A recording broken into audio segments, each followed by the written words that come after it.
Hello and welcome, guys. My name is Rane and I'll be your host for the 10th iteration of the Great Indian Esports Raffle. Here we will discuss everything Indian and everything esports. A little housekeeping before we get started. We will be trying to present ourselves in a way where we assume that the listener doesn't know anything but the basics of the domestic circuit. Previous podcast with Rishi Alvani. It's been a while, we understand. We'll be getting back to it. But the feedback has been good, and I'm sure, and it was well appreciated by the community. And speaking of today's guest for the evening, we have Tirth GCTirth Mehta. So, for those who don't know him, and it is a real pity if you don't know him, he is India's bronze medalist at the Asian Games in Hearthstone. And I've always introduced people as one of India's foremost. Today that changes. So without further ado, I bring you India's foremost esport personality in Hearthstone, Tirth Mehta. Alright, I'm live here with Tirth GC Tirth Mehta. Tirth, thanks for coming on the podcast. Thank you for inviting me. No problem. So, if you could just tell our viewers what your current designation is. So currently, I just gave exams for last semester for my Master of Science in Information Technology course. Interesting. Okay. Okay. And so, what's been occupying your time lately? Nothing much. I've just been making games during my half time, and other half time is spent in playing other video games like Hearthstone. Okay, sounds exciting. So, I just like to note for your viewers here that as with our previous podcasts, we'd like to note at this point that we will not be going with the usual standards as we did earlier. Our focus will be much more towards a dialogue between one esport enthusiast to a professional player. So, with that being said, I just want our viewers to have a scope of what your achievements are. So, if you just start listing them one by one, just so that viewers understand who we are dealing with here. So I recently won the bronze medal in Asian Games 2018, in which esports was included as the demonstration event for the Mm-hmm. first time. Yes. And apart from that, I have been to other international events. I have been qualified to play in the official Hearthstone Championship twice in Thailand, and I've been to IESF World Championship in 2016 in Indonesia as well. All right. All right. Sorry about that. That really sounds like an exciting life for an esports player, doesn't it? Yeah, definitely.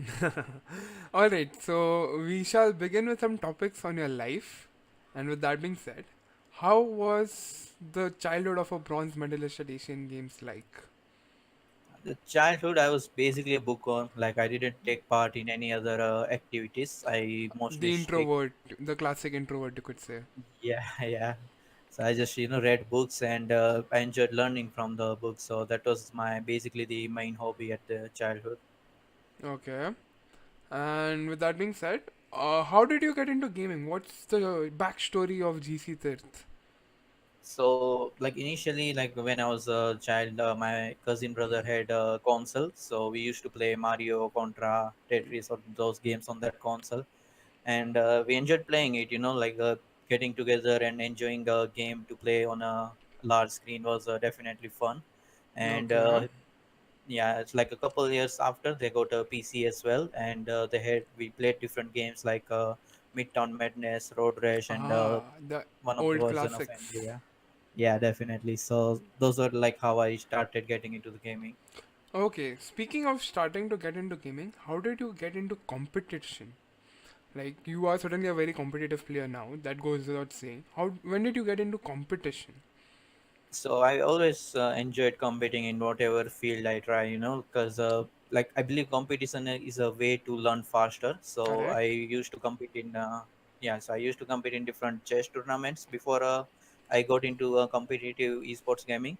But during the college, I got into the competitive gaming where a friend of mine introduced me to Dota, and Ah. like he saw me playing chess, and he described chess as the I mean he described Dota as the equivalent of chess. So that immediately caught my interest, and I started competing and playing Dota. Mm-hmm. You spoke about chess. So when you say you played competitively in chess, are there any aspects of chess that helped you become a competitive player in esports? So like chess definitely had a lot of competition. So when I initially started reading about chess, like the different strategies like openings and closings and different moves that the opponent can make towards as a reaction to each opening took interest of me.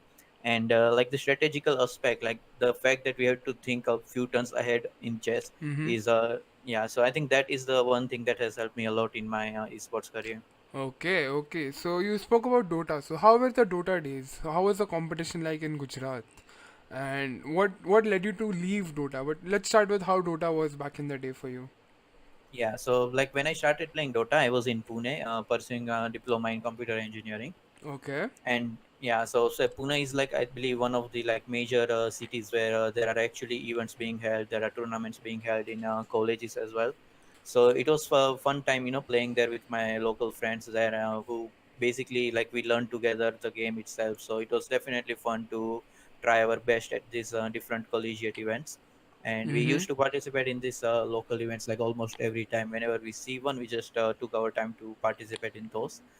And that was definitely fun, but unfortunately we didn't have a good time there, because we definitely didn't practice as much as other players were doing. And I see. we're basically a newcomers to the scene, yeah. Okay. And what made you shift to Hearthstone? How did that shift happen? So like Dota dev of course requires, first of all, a good team of players. So like they need to have the equal skills and similar mindset, which was I believe it was extremely difficult to find back then. And it also required a good internet connection to play in the online qualifying tournaments, to compete at an international level. Correct. Definitely. Yeah, so I didn't have the access to those two things, so I started looking for a single player game. And at that time, like, I think the major game was StarCraft 2. So I started playing that as well, tried to compete in that, but that it felt like it required more actions per minute, like more mechanical skill over Definitely. strategic. Yeah, yeah. Yeah, so like that wasn't for me. Realized that, and I started looking for another game. So at that time, during the BlizzCon, I like Hearthstone was in beta, and the first showing was there. And like immediately when I saw it, I realized that it is a perfect strategical turn-based game, which will be perfect for me. So you had the choice, you could say, between StarCraft 2 and Hearthstone, and you went for Hearthstone because it was turn-based. Yeah. Yeah, definitely. And it also, like, since it was turn-based, it didn't need a good internet connection, right? Because in Correct. StarCraft, Correct. yeah, even like 20-30 ping can be the difference between a win and loss. So that doesn't Definitely. happen in Hearthstone. Like, So that, I can attest to that. Even back in the day, I used to think about going pro. Obviously, I didn't, which the reason why I became a podcaster. But yeah, I mean, I still do play StarCraft. I'm in like in a platinum league. Just saying. nice. Yeah. Yeah, and yeah, I could never crack the skill level that was really required to make it to StarCraft. I guess if I had the option between Hearthstone, I guess I would have taken it. Now that you say, I Yeah. just realized this. But I think Yeah, that's it. definitely. Yeah. So that's it for topics on life, and now we'll get to your competitive career in Hearthstone. Like, get a good grind of what GC Tirth is in today's esports environment. So, how did the beginning look like? So, we just spoke about how you shifted from Dota to Hearthstone, and how you had the choice, but you choose Hearthstone. How did the beginning look like for you? So initially, like in Hearthstone, you have to earn the cards, basically collect them, and that usually takes like a 2-3 months at least.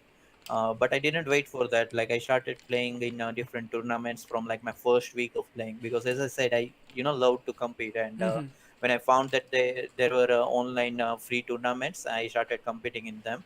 Even though they didn't have any prize pool, like the experience I get from those, I realized that it will definitely help me in the I'm sure future. the So experience helped initially, you. yeah, definitely. Like the fact that I get to meet like-minded competitive players is extremely helpful, and even till today, like they have been helping me in improving my play as well. Okay, sorry, I interrupted you. You were saying. Yeah, so like from the first month of my playing, I just used to compete in these online tournaments. And like even though the tournaments didn't have prize pool, the fact that there were competitive like-minded players playing in them helped me. So like Mm-hmm. even in the future, it allowed me to get good play testing sessions with them, and that helped me in the future tournaments as well. Okay. And so you're just saying like in the beginning it was all about collecting the cards before you could really compete, and Yeah. that's what I get from what you're saying. Yeah. So when after this card collection, after playing in small tournaments, when did you decide to go professional? Yeah, so like as I said, I used to compete in these tournaments like almost every day. So there Every was day? like a I yeah, literally okay, every day. okay, Yeah, okay, so one of the tournament hosts like ESL used to, which stands for Electronic Sports League. I think it is one of the major esports correct. organization that Yeah. hosts these tournaments. So like they used to host these tournaments with 6 month long sessions, and so I used to play in that. And after those 6 months, I managed to place in the top 8 point earners, which basically was a result of how every player did in the earlier events. So I managed to place top 8 in that, and because of that, I got invited into a larger tournament, and I managed to place second there. And I think that's when I decided to that yeah, I can compete with the best, and I started representing India in other online tournaments as well. Mm-hmm. And okay, so what decisions did you have to make when you decided to go professional? Like, how did you go professional? What pointers did you check in your life? Like, for example, a degree, a job, a proper back, something to back you with in case this doesn't work out. How did you make this decision? Yeah, so like at that time, I was pursuing my Bachelor of Science in Information Technology through distance education. So I didn't have to attend to colleges or anything. I just had to give exams like every semester at the end of every semester. So that allowed me to play in these tournaments, because like every tournament is basically during night time, because it's either European time, which starts at like 11:30, or it's North American time, which starts at around 2 a.m. in the night. Ah, So okay. yeah, Mm-hmm. so I had to first decide that the fact that I was pursuing my education through distance, it allowed me to compete in this tournament, so like I can stay awake in the morning as well to play in those. So that had helped. And apart from that, I also was like doing competitive programming as well, so I was making games and gameplay programming as well. So I had that backup plan in my mind as well, that yeah, if I don't manage to achieve anything in this field, then I can always fall back to the gameplay programming. And like when I complete my masters, I should be a decent gameplay programmer as well. Ah, but achieve you did, didn't you? Yeah. So, okay, just to get a little more of the professional life that you've lived, I want to ask what kind of sacrifices did you need to make in order to get where you are? Yeah, so like as I said, most tournaments were at night. So often I would like stay awake at night, and sleep after afternoon even on the next day. So Mm-hmm. like, and sometimes if the tournament starts at 11:30, like European tournaments, then I slept in the evening as well, which means that like any social events, any functions, I couldn't attend. And I was fortunate that my parents allowed me to do that, because they realized that yeah, he's trying something, he's trying to improve his talents, and they allowed me to That's they nice. gave me permission, yeah, That's to nice. play in these tournaments without attending these events and stuff. So I'm really grateful for that. Okay. And you spoke about your parents a little. Just if you don't mind, if you could elaborate on it a little. On what basis did your parents decide that okay, yes, there's you can pursue a career in gaming? What did they have any reservations themselves? Yeah, so like from the start, from my childhood, they know that like whatever I do will be after careful consideration and thinking. So when I initially started playing Hearthstone, I didn't play much. I used to play like 1 or 2 hours to collect these cards, complete my daily quests and stuff. So like after some weeks, I managed to win some tournaments, and that gave me prize pool. Like it wasn't much, like I think it was like $5 or something. But the fact that they realized that you can earn money by playing these games, by competing in these tournaments, which I was doing anyways. But the fact that I'm winning money on top of doing that is something that took their attention as well. And Okay. like yeah, so like once they realized that there is actually some prize pool on the line, they allowed me to stay up late in the night as well to compete in those. Okay, I see. So let us talk about your first tournament. How did it play out for you and who won? So I think my first major tournament was the ESL Legendary Series Season 2 Week 1, Okay. in which it was basically a combination of invite based and qualifying qualifiers. So I managed to qualify in that tournament through a qualifier which took 2 days. And Oh, so okay. yeah, Yeah, and the tournament was filled with other professional players as well. They invited the number one and number two ranked player at that time to play in the tournament along with six other qualifying players. So I was one of them, and I managed to reach the playoffs after 2 days of gameplay, even more. And when I reached the finals, unfortunately, my internet connection went off, and Ah, sad. yeah, even my mobile data wasn't working at that time. Like we didn't have Oh, like the icing on decent, the cake, literally. yeah. So I just couldn't play in the finals and had to forfeit my spot there. And Sad. because of that, yeah, I lost like $1,500 potentially and a trip to California. Oh, that must have hurt. Yeah, I couldn't sleep that night. So, Okay, but okay. fortunately for me, like a organization called Tempo Storm contacted me from my performance in that tournament and asked me to join in their Tempo Storm Meta Snapshot team, which is basically we publish articles that describe the state of the meta game. So that has been extremely grateful, and I'm still contributing in that Meta Snapshot.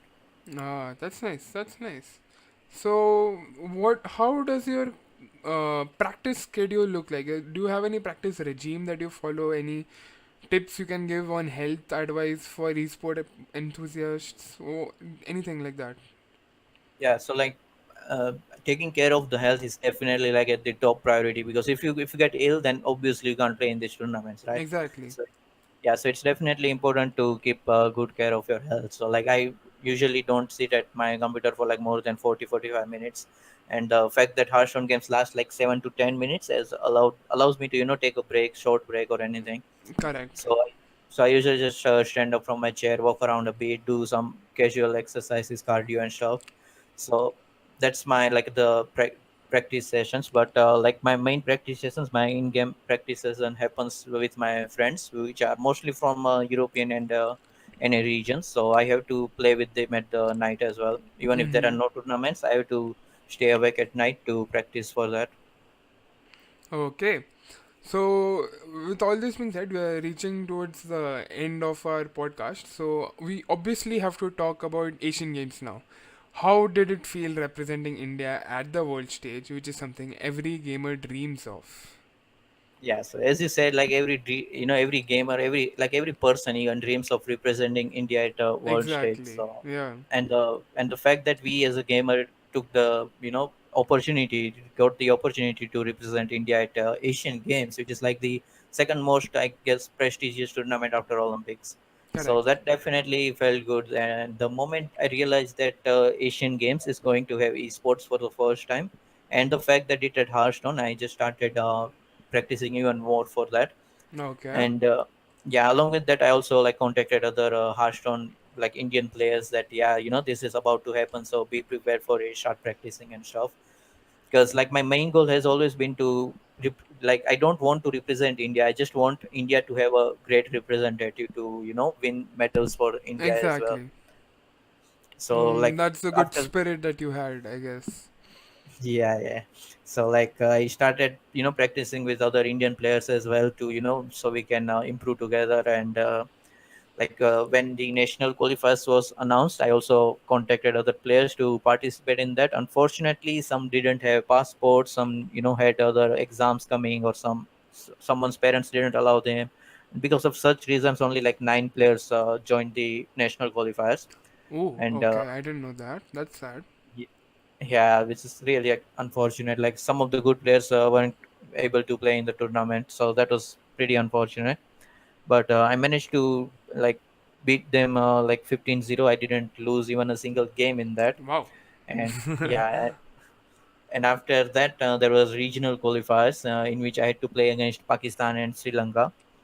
The competition there was, I would say, even lower than, like, no disrespect to them, but I the understand. You can be competition, free about that. yeah, like the competition there was definitely weaker than the competition I faced in the Indian qualifiers. So Okay. that definitely felt good that yeah, we have good players that can actually compete in these events as well. Okay. Yeah, so So, after the how did the main stage feel like? How did the main stage go for you? yeah, so like after qualifying through the regionals, like I was through the my excitement was through the roof. The fact that I was about to represent India at Asian Games was extremely joyful for me. and the Okay. main event was insane. Like we got to stay in the athletes village, in which Wow, like that must have been amazing. yeah, like we, when we were walking, we can see all the athletes that we saw on TV, whose stories we have read and got Uh-huh. inspired by. Mm-hmm. We got to see them live, and that felt really good. That even though we had like we were a demonstration, we were part of demonstration event, but we were treated equally, just like any other athlete was, and that was really heartwarming. Okay.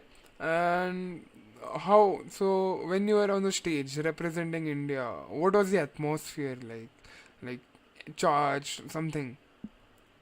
Yeah, like the atmosphere was definitely insane. The stage was really well set up. Like the screen was really large, and the audience was like the stadium was big as well. And there were a lot of audience who came to visit the arena and watch the games as well. So that felt good. And when we were playing, of course, we had the noise cancelling headphones, so we couldn't hear anything. But Okay. after watching the votes, like the videos and the clips, realized that how much noise was being made at the venue, and Okay.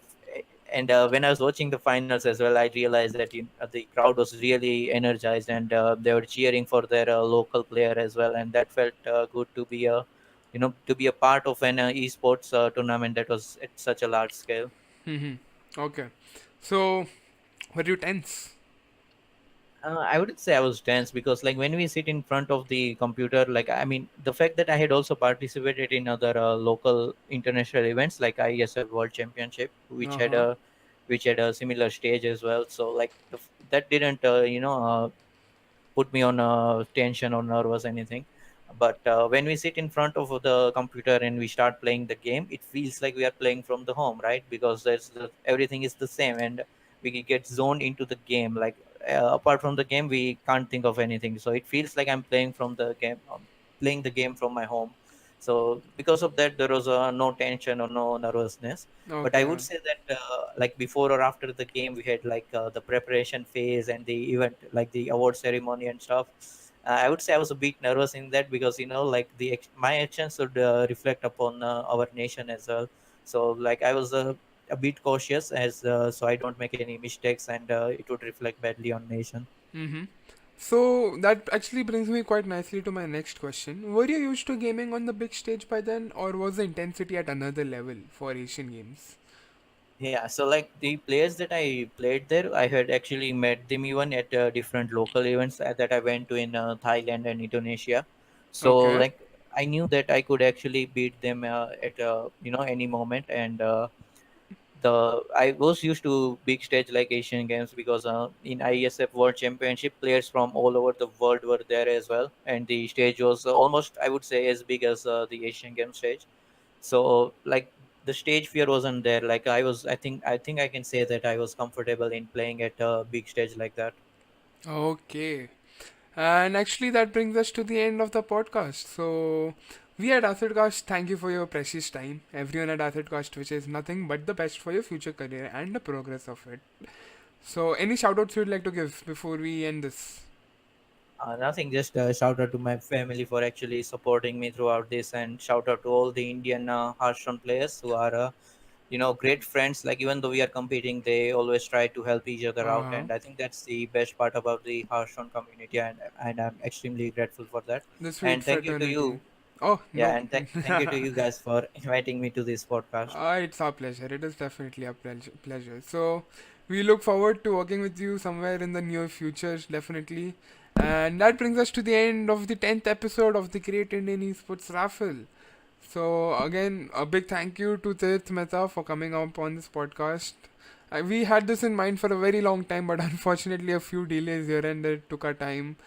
But that's it from us from this side, from our side today.